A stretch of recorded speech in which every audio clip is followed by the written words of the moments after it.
Hello, welcome to our Communication Strategies webinar. Our names are Yuan and Debbie. We are both speech pathologists at ECEI. Before we begin this webinar, we would like to acknowledge Aboriginal and Torres Strait Islander people as the custodians and traditional owners of the land on which we meet, and pay our respects to their elders, both past and present and emerging, and Aboriginal or Torres Strait Islander community members with us today. In the course of this webinar, we will be going through the different types of communication, indicators of communication difficulties. We'll go through some basic communication strategies, the use of screen time, as well as some speech pathology services. Right, let's start out with different types of communication. So in the speech pathology world, we divide communication into a few broad areas, namely articulation, where we focus on the pronunciation of words and speech sounds. Language, where we split into receptive and expressive language. Receptive language being the understanding of language, and expressive language being the use of language, whether verbal or by other means. And then we have voice, that refers to the volume or the pitch of how we speak in our verbal utterances, as well as play skills, because play is interconnected with language. We have fluency, that some other people might refer that as stuttering, as well as social skills, where we focus on eye contact, conversational skills, negotiation, and engagement with peers. Now first, let's talk about some early indicators or red flags of communication difficulties. The very first one being pregnancy or birth difficulties. Any difficulties with pregnancy or birth might have an impact on later communication development.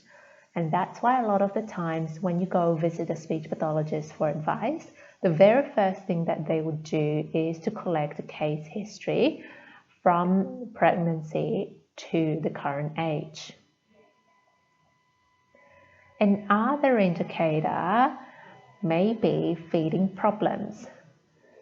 So when you're feeding the child, if you notice that the child is not sucking well, or if there's excessive leaking from their lips when they're drinking milk, that could be an indicator of later communication difficulties, because essentially feeding and communication use the same set of oral motor structures.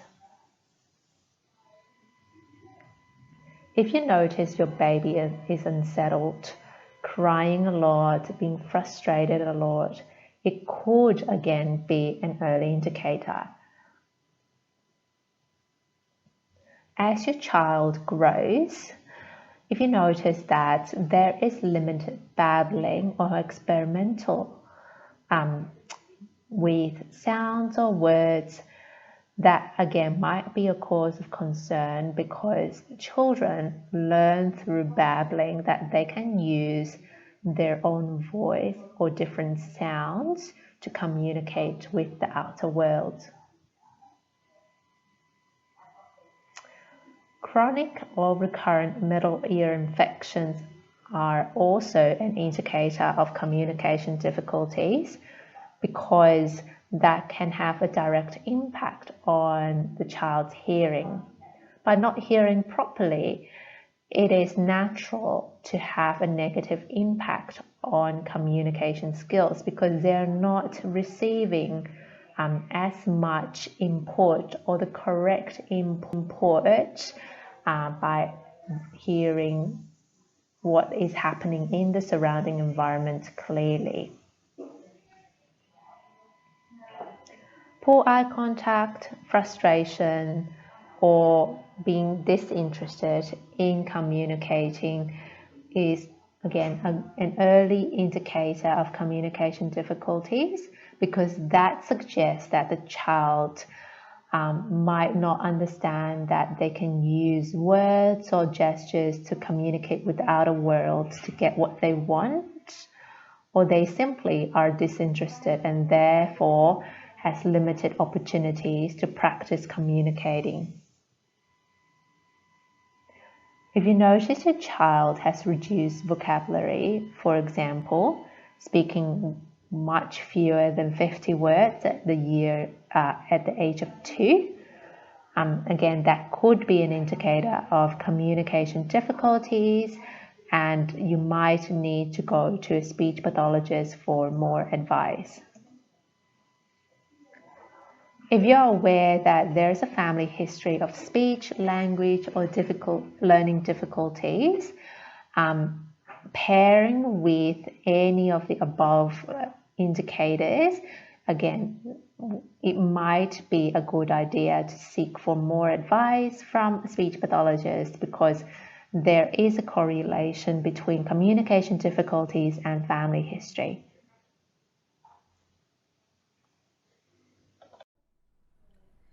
Now, when speech pathologists refer to this phrase, preverbal and early language skills, we look at 5 general fields. We look at the child's play skills, attention and concentration skills, imitation of actions and sounds, eye contact, and turn-taking. They aren't listed in any order of importance because they are all foundational skills that children need in order to learn language. So play skills refer to the way the children play and interact with their toys and environment. Children learn to imitate what they have seen you do with the toys they have. So for example, it starts off simple, like just putting a phone to their ear, and gradually evolve into what they see you do around the house. Pretending to sweep or vacuum the house, washing the dishes in their pretend play sink, and slowly they learn to be more imaginative and creative with their play. And they also then learn to play cooperatively with others. Attention and concentration also tend to begin at play. We look at how the child plays and how long they're able to engage at play. Their attention span can be different when they're engaging with people or when they're engaging with toys, and also when they're engaging with toys and people, especially when they need to shift their attention between the toys and the people whom they're playing with. Children learn through imitating the people they observe. Some children may not look like they're actively observing, but I'm sure we've all been surprised before when the child comes up with some phrases, swear words, or even actions that we definitely did not intend to teach them.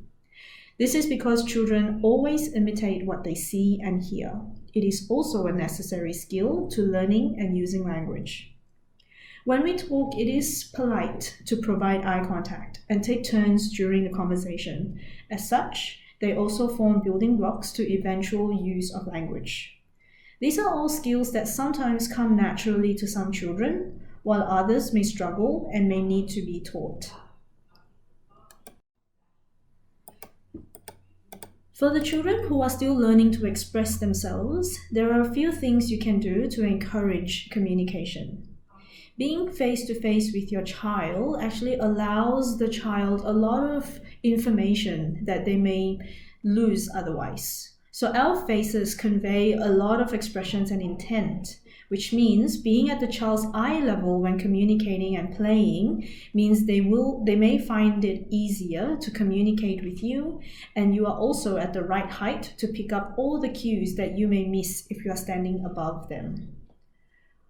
Watch, pause, listen, and copy your child.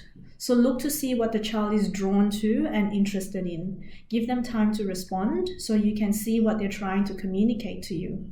Listen to any noises, grunts, or sounds your child may make. Copy and expand on the sounds or words they are trying to use. Being aware of the way your child communicates without words means having certain questions in mind. So are they pointing? Are they looking or pulling you to what they want? Do they pick up their pillow or milk bottle when they're tired and they want to sleep? Do they put their head down or turn away from you when they're feeling sad? Do they rock back and forth when they're overwhelmed? And most importantly, are you acknowledging these messages that they aren't expressing verbally? Mirroring and copying your baby or child's nonverbal communication. So for example, clapping or pointing, smiling at them, then allow the child the opportunity to copy you by pausing and giving them time to respond. So examples of how to coax for responses from your child may be to be extra animated, over-exaggerate your actions or facial expressions. Make sure you're using the actions or words that you want them to copy. This isn't something children pick up very easily.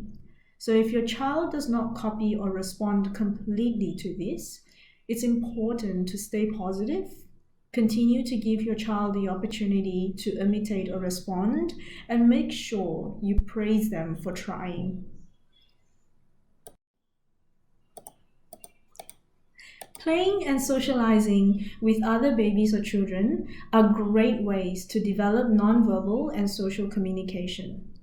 Playing games that involve taking turns, requesting for objects, sensory stimulation, so for example, lots of touch and lots of squeezing with Play-Doh, fun sounds and noises, music, and the use of gesture are all great ways to encourage nonverbal and verbal communication.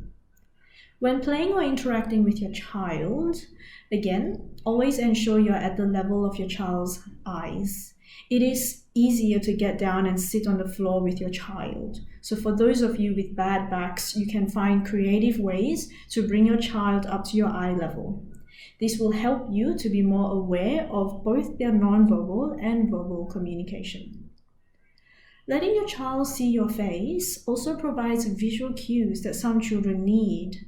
Another positive of this is you're placed in a close physical position that encourages the natural give and take of communication and puts you in a better position to follow your child's lead. When you play, don't play silently.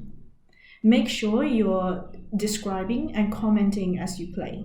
Make sure you match your words to your actions. So for example, nod while saying yes. Point at a bird while saying, look, a bird. Or at the apple when you request, I want an apple. Describe what you see on the child's face too, so he or she can match words to actions. So if you see them obviously enjoying themselves, you could start labeling what you see by saying, look at that big smile on your face, you are happy. Remember that the baby or child can learn by observing how you use nonverbal behavior too to communicate. Now, we're going to talk about 5 ways to help your child actively communicate with you. The first step is always to find out what the child is interested in and use that to your advantage. This is because children learn more when they are very interested in what they're doing. What does the child enjoy? What is he or she drawn to? I can talk on and on about something that isn't of interest to you, and I'm sure you would disengage and stop paying attention. Children are exactly the same. So make sure you use your child's hobbies to your advantage. Include that topic of interest in everything you do. If the child likes dinosaurs, why not count the dinosaurs together? Hide the dinosaurs and look for them together. Describe the dinosaurs you find. When you're talking and describing or asking the occasional question though, make sure you pause and give your child enough time to respond so they can communicate with you too. Once you have had a few fun interactions together, The child will hopefully find it interesting enough that he or she will reach out to you to initiate play or show you what else they like and allow you to join in their play.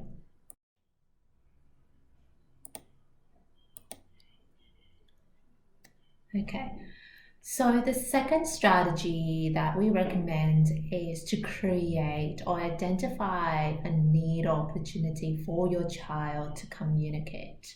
So parents inherently are amazing at reading their babies and anticipating the needs of their children.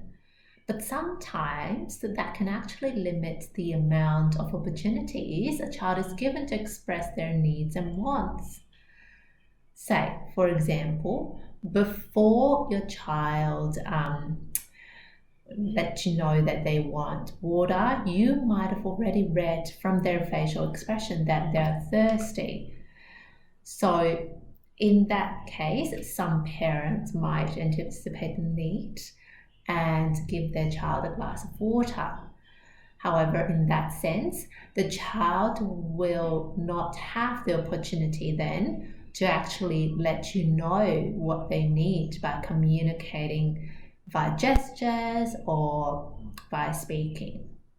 So, as an example of creating opportunities for your child to communicate, when you go to the playground with your child, expect that the child would attempt to say words like more, push, swing, up, or go when you are engaging with them on the swings. So try to pause for a moment and allow your child that space and time to let you know what they need. The same goes for other routines like meal times. Instead of preempting what they need, give them a few seconds to actually let you know exactly what they want from you. It could be in a form of gestures like pointing, words like drink juice, or even phrases like want milk. Another way of creating opportunities in your natural environments to help your child almost practice communicating with you and other people would be that in a situation where they need something and it's obvious, for example, when you are doing craft activities with your child and there is no glue stick, you might want to let them ask you for a glue stick or identify that something is missing and therefore request for it instead of having everything ready for your child. So by encouraging your child to have more attempts in communicating, you're essentially creating a nurturing environment for them to practice speaking or communicating with you.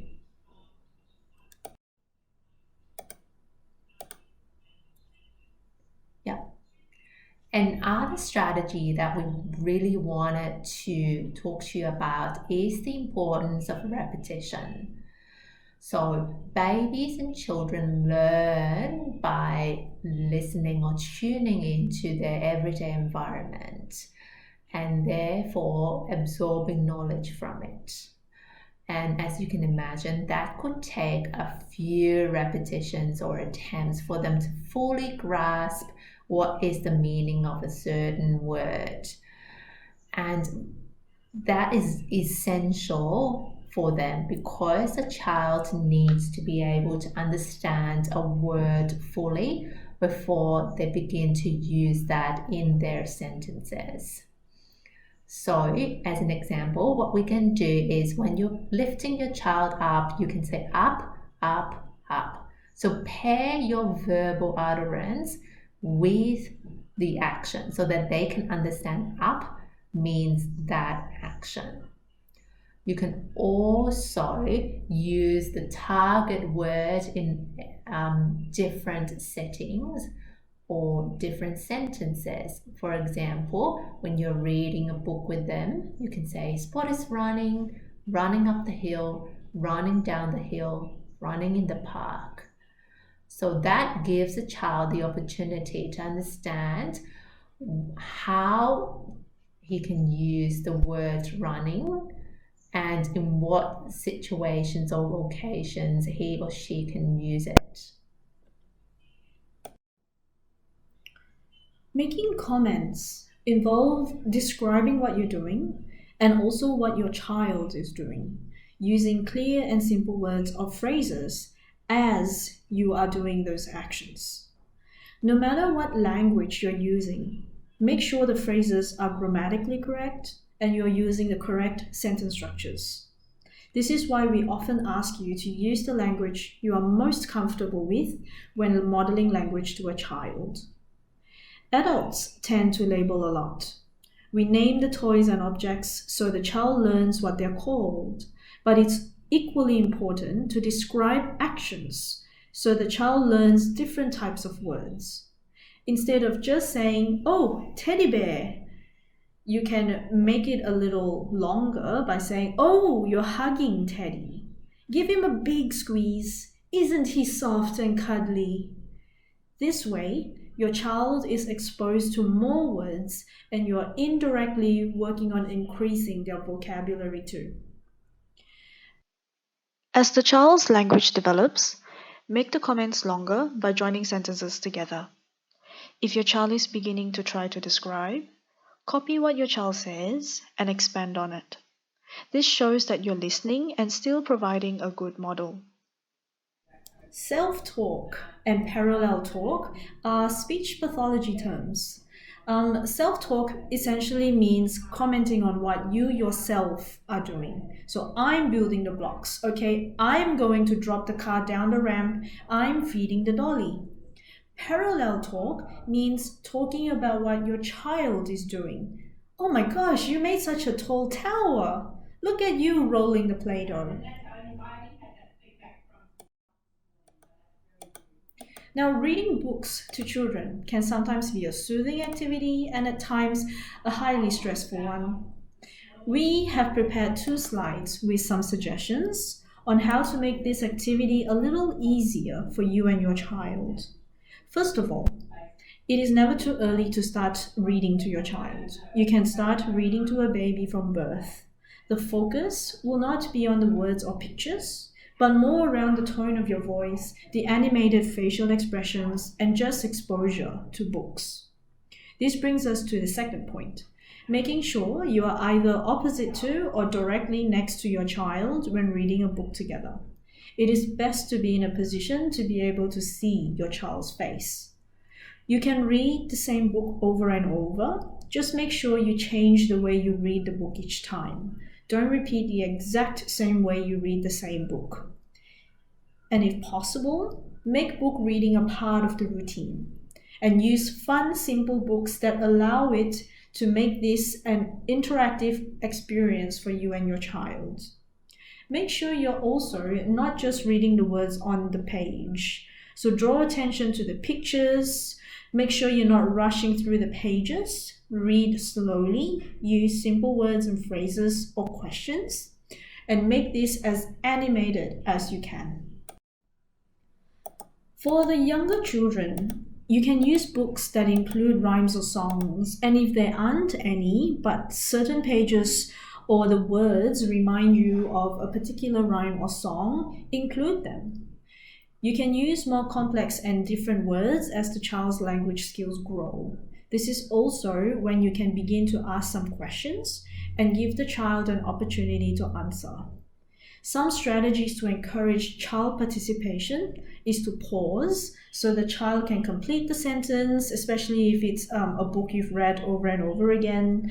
The child can predict what will happen next and maybe try to retell the story at the end of the book if they're at that stage to be able to do so. Now, apart from the previous 5 strategies, there are plenty of other strategies that you can use to help your children understand. One of them is to use simple language. It is important because we are wanting to target a certain keyword, and by using simple language, the child will be able to understand the keyword better by using the words around it and to draw from the context. Also, reduce the amount of words that you use in a sentence. Instead of using long sentences, like using and, but to join them, break that down into shorter sentences using simple language. Again, that will help the child to understand or put their emphasis on the keywords that you want them to understand. And of course, like we said before, repetition is the key. We want to repeat and repeat our keywords in different environments and different sentences for them to understand how to use the word fully.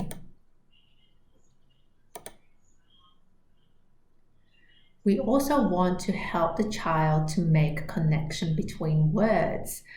And that can be achieved, like I said before, by using the word in different situations and different sentences.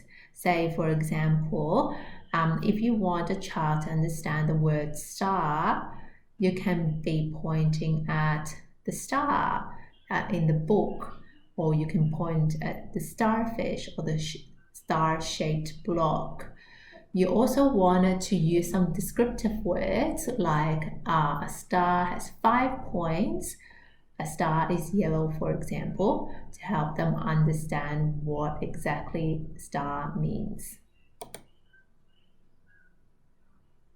Also, we wanted to pair our verbal interaction with the use of visuals or gestures. That is to help them understand what exactly you mean in their environment. Say, for example, when you give an instruction, let's say, can you please grab the bottle? You can pair your instruction by pointing at the bottle so that they understand the keyword bottle and pair it with the actual item. The strategy of breaking down instructions relates to the previous strategies of using simple language and reducing amount of words.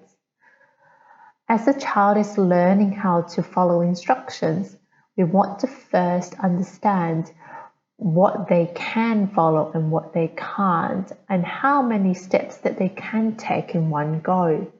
Say, for example, if you want them to wash their hands and come to the table, if you know that your child is working towards understanding two-step instructions, then be prepared that if in cases where they cannot finish completing 2 steps of the instructions, to break it down 1 step at a time.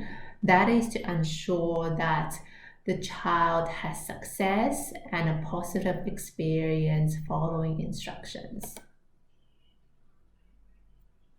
And most importantly, we want to praise our child as well. Whenever they understand an instruction, or if they are using the target words that you want them to use, positive reinforcement is very important in motivating the child to communicate with you. We also want to teach and encourage in general when we communicate with the child. So if the child doesn't get it in an attempt, don't feel discouraged, but instead use it as a teaching moment. Use other strategies such as using gestures or visuals to help them, encourage them to achieve success. And we also want to ensure that our instructions are easy to follow. Say, for example, if we are teaching them keywords like before or after, be sure that we sequence the steps of the instructions in the correct order. Say, for example, we would want to say, brush your teeth before you go to bed, rather than before you go to bed, brush your teeth.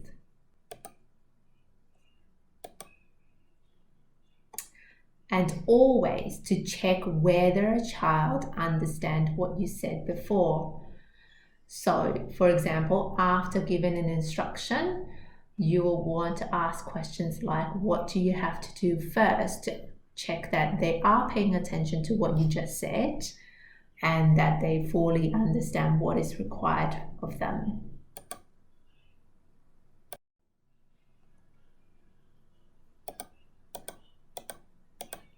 Apart from some strategies, we would like to recommend a few activities that you can play with the child to help them understand and communicate a bit more.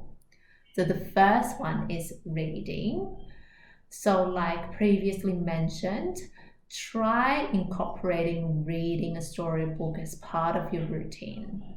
So books including rhymes or songs are great ways of children learning new words.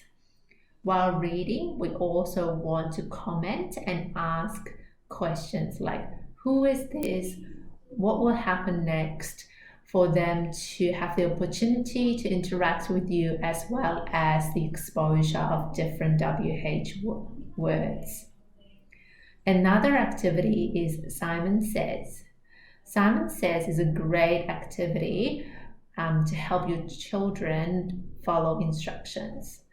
So when we're doing Simon Says, we want to start with simple instructions to help your children achieve success, and gradually you can increase the difficulties of the game as your child's communication and language improves. For example, first you can start with Simon Says, touch your nose.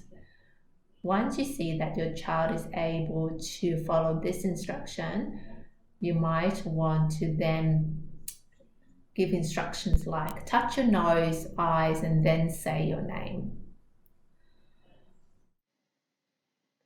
The third activity is bingo. Bingo is great if you want to teach different vocabularies in the same category. For example, you can have a bingo of different fruits or bingo of transport.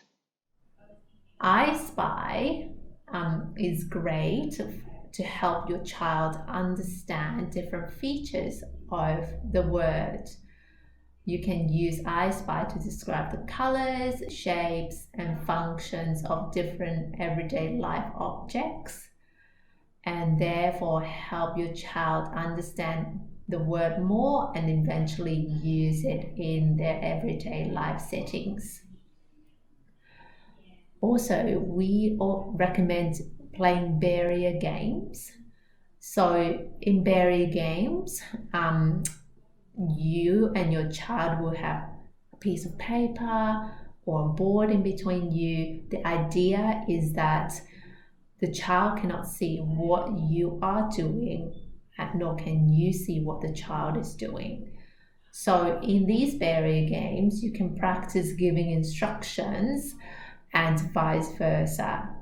For example, you can ask the child to draw a simple picture of the park by describing what is in the park and the locations of each item, and have the child practice giving instructions to you, and therefore practice using different locational terms or item terms.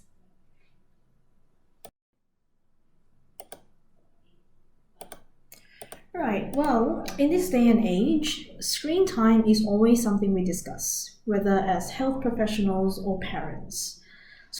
So, first of all, what do we mean by screen time? Very simply, it just means the amount of time spent looking at any screen, whether they're computers, iPads, televisions, even telehealth if it's via video call or Zoom. As long as it's projected through a screen, it's considered screen time. And while it is a highly effective way to keep a child occupied, research has shown that too much screen time can lead to reduced concentration and even sleep disturbances.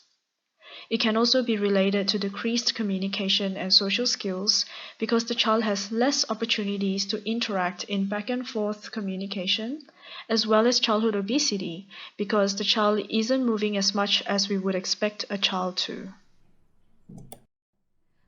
I use the phrase too much screen time. Now, different people have different interpretations of how much is too much. The guidelines that we use come from Raising Children Network, which is a parenting website supported by the Australian government. According to guidelines, children aged 2 to 5 years old should have a maximum of 1 hour of screen time a day, while children or teenagers from 5 to 18 should have 2 hours of screen time a day. Under 2-year-olds are not listed there because according to the guideline, they shouldn't have exposure to screen time at that age. It is much easier to talk about implementing strategies than it is actually implementing strategies to reduce screen time. So today, we're going to share some general tips on establishing healthy habits around the use of screen time. Now, bear in mind that cutting back on screen time is always going to be a battle, and it will take a period of clear, firm, and consistent boundaries to establish new rules. Now, early on in this webinar, we spoke about modeling actions and words that you want your child to learn. This is doubly important when it comes to modeling the habits you want your child to cultivate. So, be aware of your own screen time. Now, according to Raising Children Network, as people who are older than 18 years old, you are allowed to have more than 2 hours of screen time a day. But remember that you are the role model for your child. So if you want your child to learn to exercise self-control when it comes to screen time, you should be modeling the same self-control yourself. This might be selling them short, but most children aren't ready to understand that there are different sets of rules for different people, which means you have to set the same boundaries for everyone in the family. It is always much simpler to learn what the rules are if they're clear and if everyone follows the same rules. So number one is to make sure that you yourself are not chained to any screen. Make sure the children see you putting the phone down. Use language such as, "Oh, I've been staring at the screen for too long. I'll take a break now." This is so that when you tell them the same thing, it's not a new concept to them. Number 2 is to set boundaries. So use a visual schedule or a timer if your child does not yet understand the concept of time. Set the timer to go off when they should turn the screen off. Those who are technologically savvy can also learn to use parental lock on devices, even if these are not completely foolproof. Choose what they are exposed to when they have screen time. Make sure that there is still an educational aspect to the apps, the shows or games that they watch and play. And if you have TVs, computers, and iPads in family spaces, it makes it that much easier for you to keep an eye on them.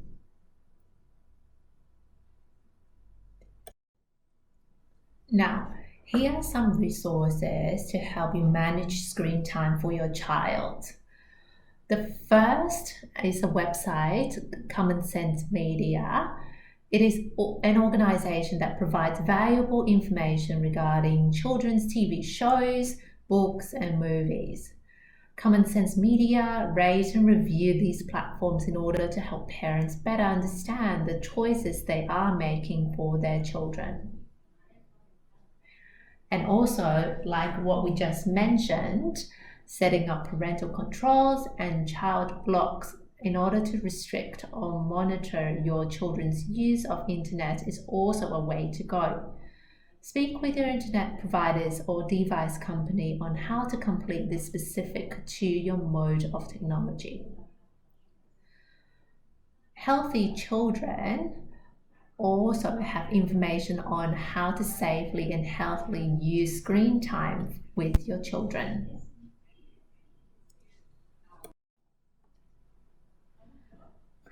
All right, that is the end of our webinar. Thank you for tuning in today. If you are interested in any more webinars, do take a look on the ECEI site. Now, following this webinar, if you have concerns about your child's development, whether it's in regards to their language and communication skills, their social skills, play skills, or even, say, gross motor skills or physical skills for that matter, do get in contact with us.